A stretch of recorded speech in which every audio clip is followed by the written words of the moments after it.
Hi. So now we will be defining programs and services.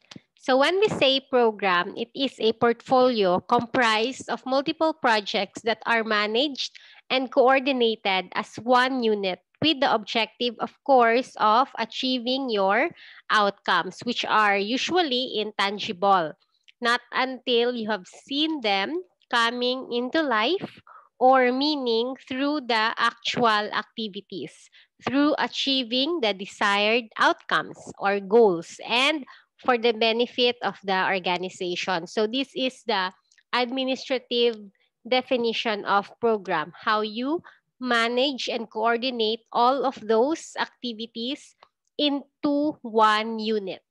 It is also a component of the plan which has to be dealt with in greater detail, or for it to be categorized as a program, there should really be a plan that all the activities should align towards achieving such plan. It is also important to know the distinction between a project and a program in the context of social welfare. So we will be distinguishing them according to objectives, scope, duration, nature of the problem being addressed, nature of solution, the risk profile, stakeholders, and resources. First, let us go through the difference of project and program, although sometimes we would interchange their use. But as a social work student, it's important to understand their difference. So for the project, usually it's really the outputs. That's why they are tangible, easy to describe, define, and measure, tending towards objectives. While for the program, it is usually intangible, it is difficult to quantify. That's why there's a need to understand what really is the intended outcome for you to have at least a better grasp so that it will not become abstract towards achieving your goal, which is usually subjective. For the scope, it is strictly limited, tightly defined, not likely to be subject to material change during the life of the project. And projects are relatively short term, typically 3 to 6 months, while programs are not tightly defined or bounded because most of the time, they are likely to change during the life cycle of the program. Relatively, it's long term. So when you enter or create a program, so in your assignment for the finals, for instance, you will analyze the program. So these programs are usually long term, but for projects, it's short lived. That's why most of the time, agencies would also hire staff to do certain project, not on a long-term basis, unlike the program which is long-term. For the nature of problem being addressed, projects are clearly defined. So clearly defined because um, let's say the beneficiaries are focused, the goals are focused, there is clear target, there is time frame. That's why the term intended should include what should be done in particular period. Let's say for that week, what should be the activities that should be done. For the program, it is ill-defined. That's why there is sometimes disagreement between the key stakeholders on the nature and definition of the problem. For the project, a relatively limited number of potential solutions are being looked into, while for program, a significant number of potential solutions would also create, of course, those disagreement or would contribute to the disagreement between the stakeholders as to the preferred solution. For the risk profile, the project risk is, of course, relatively easy to identify and manage because aside from the fact that it is short term, you're only focusing on your goal. So the project failure would also result in relatively limited impact on the organization relative to program risk. But for the program, let's say a certain program that has to be implemented in the entire country, let's say our program in relation to our disaster preparedness. So it's more complex, and potentially the impact on the organization is a risk which materializes and will be of greater in terms of the risk, relatively speaking. Program failure could result in material, financial, reputational, or operational loss because the scale and the scope are also larger compared to that of the project. That's why you can also expect that the risk is higher compared to a project. The stakeholder in project is relatively limited to its stakeholders. While for the program, there is significant number of diverse stakeholders. Sometimes there are direct beneficiaries, direct stakeholders, and there are those that are indirectly being affected by the program. The resources to deliver the project can be reasonably estimated in advance because you have to set everything. You have to see when do you intend to start and when and how do you intend to end. While for the program, resources are constrained and limited, and there is competition for resources between projects, given that sometimes it's more appealing to support projects because what you intend to see are clearer. Unlike in program that you have to consider the long period of time before you can see the outcome, which we mentioned can be described or can be, of course, tagged by some people as subjective, and at the same time, the results are intangible. Let's say when you want to promote let's say series of activities that would help enhance the leadership of the people or would educate them. So it's something that could sound abstract to some people. That's why they would say that it is not something worth supporting because it's quite difficult to quantify or to measure. Unlike in a project that you can say that at the end of the 6 months, we will be able to support, let's say, 10,000 families. So it's easier to quantify, or people would say that it's more objective. Okay. In relation to a discussion in program, the term program is actually also being applied in a specific method in social work called group work. In group work, when we say program, this is also called as program activities. So the definition is based on that context of social work practice, specifically in social work program.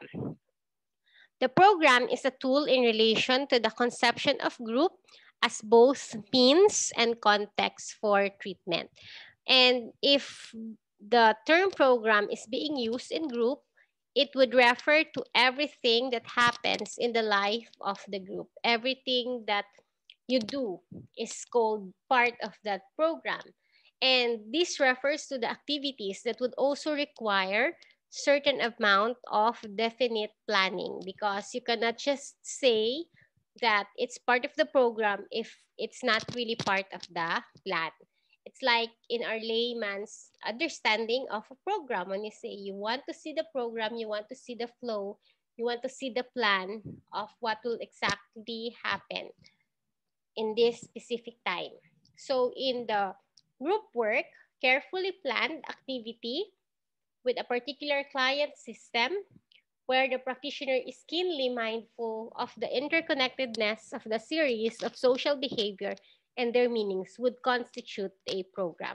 So the major terms in this definition would be that it is planned carefully and it's with the system, the client system, not just something that those who would implement or the social worker would do, but it has to be done with a client system. And they should be aware or mindful.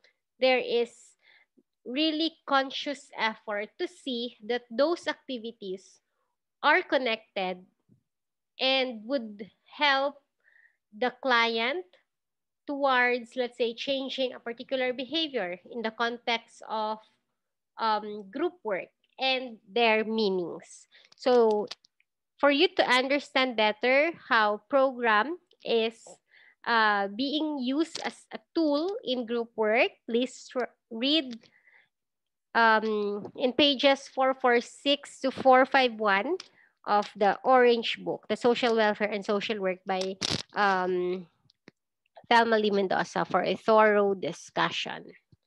For social services, this would refer to the programs. So let us define. When we say social services, it is more, let's say, it is more on everything that can be experienced or given to people. So it is a concrete or tangible expression of social welfare. And it is usually the result of coming up with social policies. So how you translate the social policies into something that would be felt, or it's something that would benefit the people, is called social service.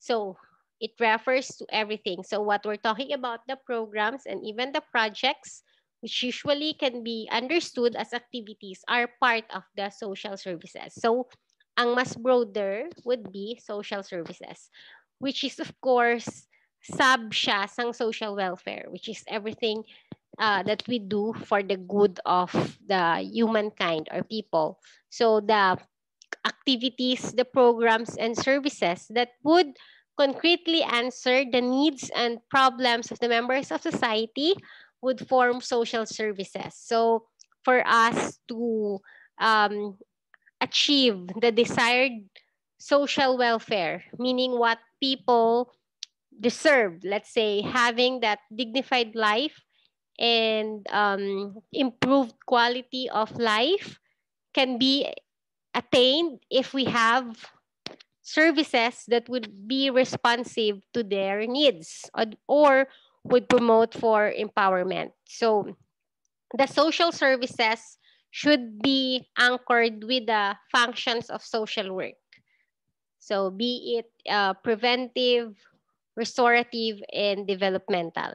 And social services may take in the form of services to individuals, families, services to groups, services to people with special problems, as well as community services. So they take the general term for all the types of services we are giving to our clients are called social services. And they are, as mentioned, they are concrete. They should be understood because the people can hear, see, experience, or benefit from them.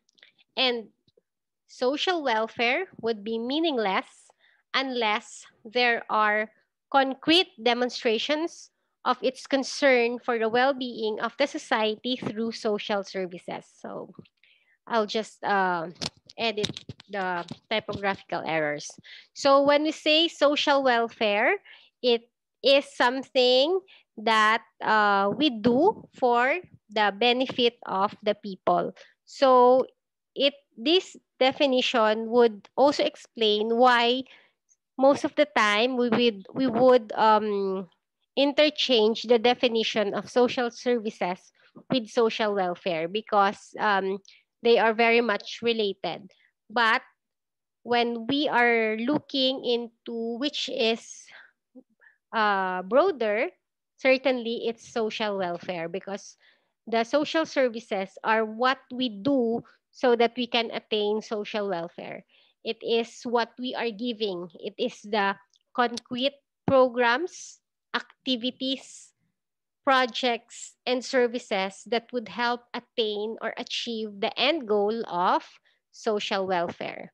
And as mentioned, such would be meaningless unless there are concrete and well thought of, well planned social services. That's why social services should really be done with understanding of what is the best way of helping people. So we are, of course, at the heart of everything that we're discussing is that desire to help other people. The main spirit of why you enrolled in social work is that because you have the heart to serve, you care for other people. You can consider yourself that you are living not just for yourself, but for something that is bigger than who we are.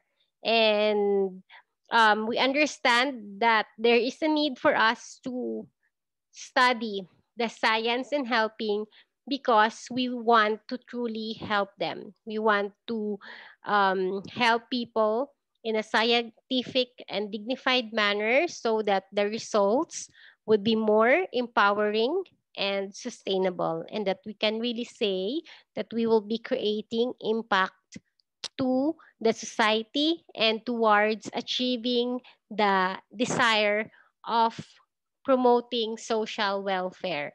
Because we have said last time that social welfare is the right of people. So everyone deserves these welfare activities. So with that, thank you so much for taking time to listen in this presentation.